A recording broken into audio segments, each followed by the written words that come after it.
你有没有人老 K 啊？老 K 记得啊，我们前几周有说过会昌法难啊，可能讲得太严肃啊，很多人看到睡着了吧？啊，今天呢，我想带你们穿越时空啊，来破解一个佛教界的谜团啊。你们大家有没有发现呢？我们现在的净土修行啊，掺杂了太多自利的成分在里面啊。这其实是一个很大的问题啊，因为这样可能会让大家越修越觉得心里不踏实啊，越修越惊慌嘛，是吧？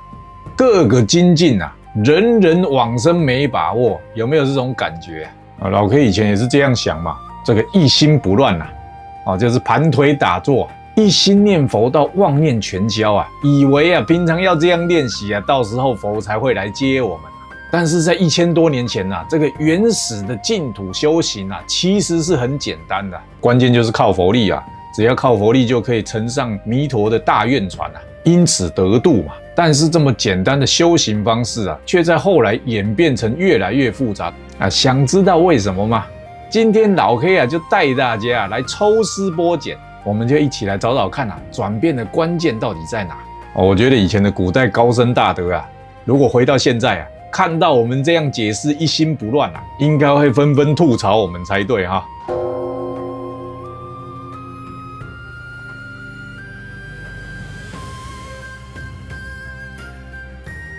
老 K 先带大家穿越回1000多年前的中土，这个时候啊，净土思想刚从印度传入，其实一开始啊，要融入中土的文化，会碰到不少阻力啊，为什么呢？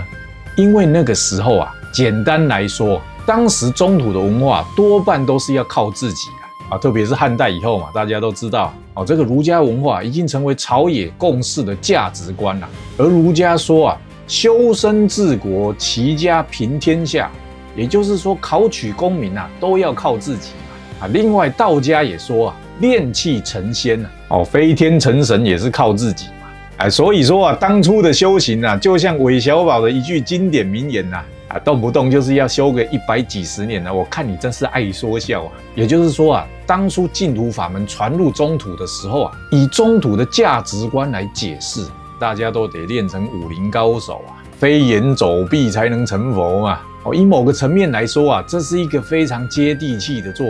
法那个时候的僧侣甚至创造出一个名词好，这个就叫做格义你们听到了，可能丈摸金刚摸不着头脑下面写格义其实像这样勉强将佛法塞入中原文化的框框你看像是把这个涅槃解释为长生不老这个时候我们的谭鸾大师就在这种背景之下，在中原的佛教舞台粉墨登场。他首先读了天津菩萨的往生论并归纳到兄弟们别再瞎练想要去西方极乐世界那就得靠阿弥陀佛的愿力靠你们这些修仙的理论是行不通的。谭鸾大师又丢出一个神譬喻我们这些凡夫就像没有翅膀的鸟而这个六道的轮回之轮就像是一座大悬崖我们就算怎么跳都跳不上去的。但是大家别怕阿弥陀佛开了一艘大愿船来免费把我们载到极乐世界去这个就叫做他力完全靠佛力，只要你愿意靠他力就能成事嘛。接着在谭鸾大师之后登场的，想必大家都已经想到了，就是我们净土中的宗主善导大师善导大师甚至直截了当告诉大家我们就甭耍花招了我们只要专心念南无阿弥陀佛就行了。观想嘛我自己试过了，没戏不是我没戏是你们没戏善导大师甚至拍胸脯保证不用靠自己证悟空性，也不用观想，只要真心相信佛力，认真念佛弥陀就100%来接我们去极乐世界这个法门从此之后简单易行就连我们这种凡夫每天在分心每天起妄念的都可以修因为只要你肯称名你就可以进入阿弥陀佛的报土这个是多么不可思议的事而且善导大师还说100%是什么意思就是一个都不漏你看那个时候他宣传到家家观世音，户户弥陀佛，就知道它的深度和广度在那个时候都是一流的。我们都知道嘛，善导大师在那个时候啊，楷定古今啊，并且一锤定音啊，就连修行方法都跟你说清楚、讲明白啊，我们就是本愿称名就好。但是问题来了，大家可能会觉得啊，这么简单的修行方式啊，后来为什么搞得比登天还难呢？老 K 前几天有介绍过351宗灭佛啊，中途啊，在经历几次对佛教的打压以后这个时候啊，禅宗出现一方面禅宗可说是拯救了中土的佛教但是另外一方面也使得净土中的简单称名念佛因此有了一些变化。为什么呢？因为不要忘记禅宗可是自力修行的代表。其实老 K 在前几周也介绍过了这个寺院拥有的这些私产遭受到打压只是表象，真正的问题其实是出在佛教中的出世思想这个出世思想出了大问题嘛唐武宗那个时候可能会觉得你们这些臭和尚整天念佛想去极乐世界，不行，老老实实的修身报国得像儒家这样事事要靠自己才行简单来说嘛，如果大家都念佛想要求生极乐世界，国家又找谁打仗又找谁辛辛苦苦的耕作缴税养国家呢？而这个时候禅宗的出现恰好弥补了佛教中这个过于出世的理论我们成佛得靠自己参禅开悟断烦恼全部都要自己练。这种自力主力巧妙的和儒家道家融合，并衍生出各门各派，几乎所有的派别都是强调靠自力修行来证悟并且成就的这个也是没办法的事唯有贴上这个自力的护身符才不会像以前这样嘛，动不动就受到政府打压嘛。但是同时这股自力风也吹向了净土法门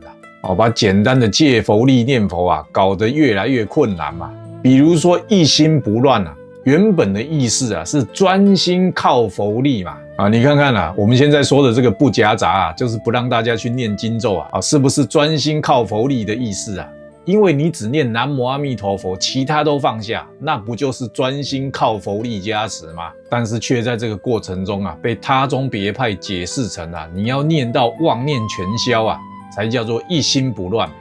大家会问嘛念佛的时候有没有妄念我们要练到这个一炷香都不能有妄念没有就是不及格还有大家有没有听过唯心净土，自信弥陀什么意思呢？就是在讲极乐世界不在西方在我们的心中甚至有人主张阿弥陀佛根本就是脑补出来的所以这个后续的这个他宗别派的解释大家有没有觉得这就像把高速公路改成羊肠小道还要逼你用爬的嘛如果原始的净土中有标语应该是这样讲念佛靠佛力，简单又安心这现在被这样一改大家有没有觉得很像科举考试你想想看嘛，谁可以做到一炷香没有妄念的搞不好比科举中进士都还难所以大家纷纷压力山大，生怕自己的意念上就不合格了但是就在这个中土经历灭佛事件以后好在这个原始的净土思想得到了一些备份或许你已经猜到了就是被东传到日本就像我们前面讲的中土的净土思想经过种种的原因被搞得这个自力色彩逐渐变得浓厚的时候但在日本却奇迹似的把净土中的他力思维原原本本的保留下来可能大家会问老 K 为什么日本保存得下来，中土不行老 K 以前是学日本史的其实在日本佛教界有一个关键，就是鲜少像中土这样有大规模的灭佛运动。大家现在来京都来这个奈良这种日本古都都会感受到从圣德太子开始这个佛教被保持得非常完整大家现在到日本玩看到了很多1200多年前的国宝大家想想1200多年前那个时候还是唐朝从唐朝传进来的东西能够保留1200多年大家可能会说法兰上人那个时候净土中不是受到迫害吗？即便到了法兰上人那个时候净土中即便得罪的天皇也没有被赶尽杀绝嘛只是把法兰上人和后来的亲鸾圣人流放而已没有像中土的会昌毁佛那样有大举的灭佛行动而且到了这个平安末期因为战争的关系，日本乱成一团天灾战争不断这个时候大家纷纷意识到了末法时期来了这个参禅持戒毕竟太难了我们凡夫根本没戏这个时候善导大师的他力思想在此就发生了作用并且透过法然上人得到了发扬就像千年暗示中的明灯照亮整个东瀛对吧？我们的法然上人也是在同一个年代应该是平安末期到镰仓初期的时候登上了历史的舞台嘛法然上人读了善导大师的观经术非常受到感动看到这个末法时期这么苦的众生们躲避战乱这个生命如蝼蚁这些百姓要什么受到救度于是法然上人就放下他的修行专弘善导大师的他力法门，让末法时期在苦难中的众生因此得到救度当然受到善导大师的感召法然上人提出的学说也很单纯我们不用再钻研那些佛法什么经律以前他修过的天台宗的教义都先放下讲的是跟善导大师当年一模一样专心称念南无阿弥陀佛弥陀就100%来接引我们。这甚至比起当时中途要靠自力修行的法门来得轻松简单得多而且因为法然上人和他弟子的传法在日本的原始净土思想在日本百家争鸣开始大放异彩我们还不要说中土的修行这也不同于当时的贵族学问生之间去钻研这些艰深难懂的理论净土中通通不用也不用艰苦的修行嘛，在战乱中受苦的百姓们因此得到绝对的救赎甚至当时法然的弟子亲鸾圣人后来衍生出净土真宗让这个原始的净土他力思想因此得到完全的释放即便到日本的现今也是广为流传。当然老 K 现在不是在讨论真宗的理论到底对不对但是现在日本这个佛教徒最多的宗派就是净土真宗嘛。当然我们净土宗还是以念佛为主在此我只是介绍亲鸾圣人把他力思想推到极致，甚至真宗里面还讲只要真心信佛力人人都可以得到救度确实在这个日益艰苦的末法时期使千千万万的人得到救赎嘛。讲到这边大家可能会发现依附在中土的儒家和道家思想的净土和这个日本原始他力思想净土在此得到了非常大的分歧这个中土的净土逐渐沦为一种修行的方式你得依附在他宗别派下面才能存活就搞得很像考驾照这样嘛念佛念得够不够专不专还有很多限制事事都得靠自己来修嘛。而在日本的祖师们则是把这个念佛简单化有时候我觉得就像叫外送一样你有求必应这个弥陀就像外送员嘛我们是不是只要呼叫这个弥陀就会把我们载到极乐世界去嘛这个依附佛力依附他力的秘诀让人越修越安心甚至大家有没有觉得这个非常不反人性没有任何难度大家想一想这是不是这个呼应了当初弥陀要建立极乐世界的宗旨弥陀当初就是用五劫思维去考察了很多佛国发现这个修行都太难了嘛所以他立下48愿的初衷就是要我们简单易修不用拐弯抹角好，我们来结语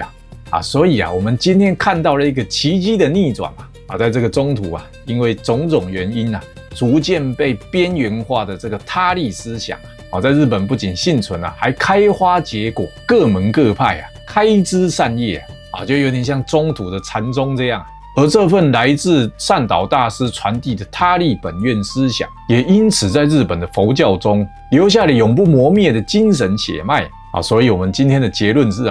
虽然净土在中土也有发展但是最能体现他力救度，最能让末法众生安心的原始净土思想反而是在日本法然上人的法脉中得到了最完善的保留。大家作为现代的一个净土行者，我们一定要记得善导大师和法然上人的初衷不用去追求繁杂的修行方式也不用担心自己念得不够好。我们应该回到最原始的净土思想，纯粹的依靠阿弥陀佛的慈悲愿力，专一称念南无阿弥陀佛这样我们才能真正安心念佛求生极乐世界希望今天的分享有帮助到大家。如果你喜欢我的影片，麻烦帮我按赞、订阅、加分享。我们下期再见。